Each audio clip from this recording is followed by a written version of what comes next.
नमस्कार प्रेक्षको, आज आपण एका अशा दिव्य व्यक्तिमत्वाबद्दल जाणून घेणार आहोत ज्याने केवळ भारतालाच नाही तर संपूर्ण जगाला जीवनाचा मार्ग दाखवला। तो म्हणजे भगवान श्रीकृष्ण।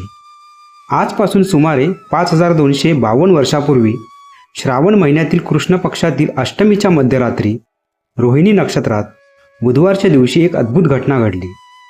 मथुरेच्या कारागृहात देवकी आणि वसुदेव यांच्या पोटी एक दिव्य बालक जन्माला आले। तेच होते श्रीकृष्ण। परंतु हा जन्म साधा नव्हता।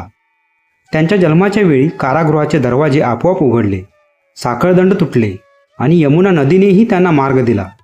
वसुदेवानी त्या बालकाला गोकुळात नेऊन नंद आणि यशोदा यांच्या घरी ठेवले। म्हणूनच कृष्णाला दोन मातापित्यांचे प्रेम लाभले, जन्मदाते देवकी वसुदेव आणि संगोपन करणारे यशोदा नंद। गोकुळातील कृष्णाचे बालपण म्हणजे प्रेम, खोड्या आणि चमत्कारांनी भरलेली एक सुंदर कथा। माखण चोरणारा, गोपिकांबरोबर खेळणारा आणि बासरीच्या मधुर सुरांनी सर्वांना मंत्रमुग्ध करणारा कृष्ण। त्याच गोकुळात त्याची परमप्रिया राधा त्याच्यासोबत खेळत होती। कृष्णाची बासरी वाजली की संपूर्ण वृंदावन थांबून ऐकत असे।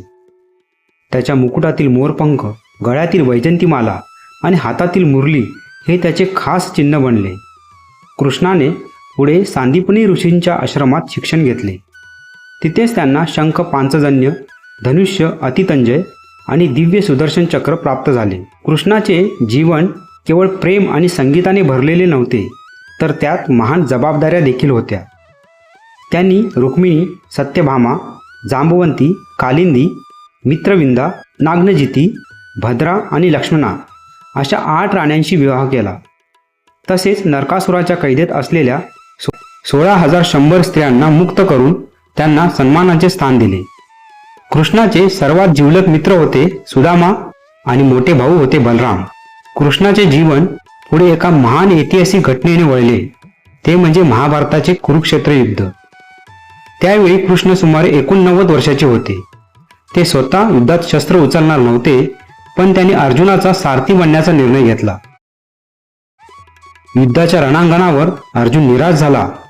त्याला आपल्या नातलगांशी लढायचे नव्हते।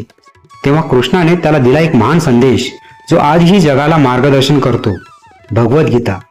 कृष्ण म्हणाले, कर्मण्येवाधिकारस्ते मा फलेषु कदाचन। म्हणजेच तुझा अधिकार केवळ कर्म करण्यावर आहे, फळावर नाही। जीवनात निष्काम कर्म करा, कर्तव्य निभावा, धर्मासाठी उभे राहा, हाच गीतेचा संदेश।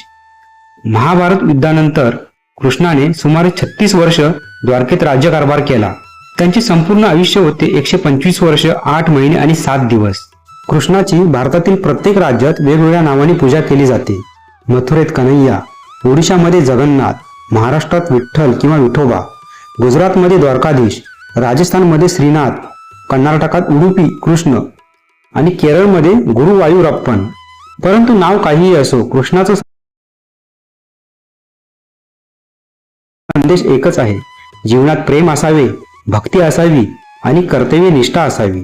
कृष्णाने शिकवले आहे, अहंकार कधीही माणसाला पुढे जाऊ देत नाही।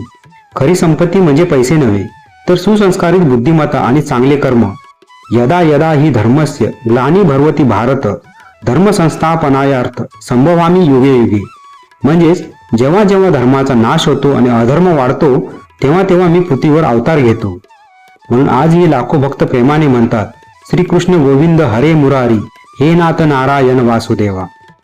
मित्रांनो, तुम्हाला जर ही कथा आवडली असेल तर व्हिडिओला लाईक करा आणि चॅनलला सबस्क्राईब करायला विसरू नका। पुन्हाच भेटू अशा नवनवीन कथांसह। धन्यवाद।